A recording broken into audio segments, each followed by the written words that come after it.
Täällä Pyrinnän kuuluisa kasijoukkojen reenaa SM-viestejä varten.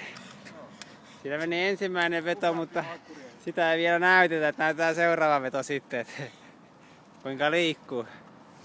Täällä näin kuuluisella Tampereen Ratinan stadionilla ne. Täällä urheillaan. Meikän joskus 10 juoksi täällä aikoinaan 2008. Pojat valmistautuu tuolla noin seuraavaan vetoon. Katsotaan.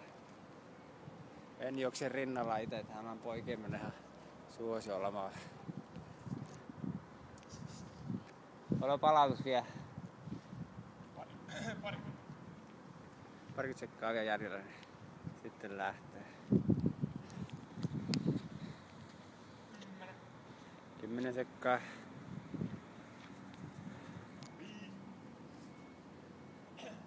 1, 2, 3.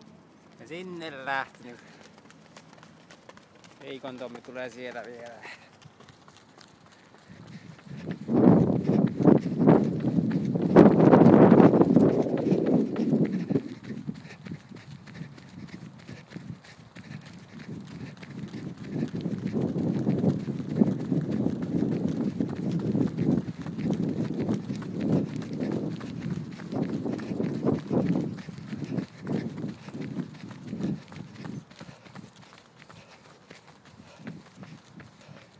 Pojat jatkaa.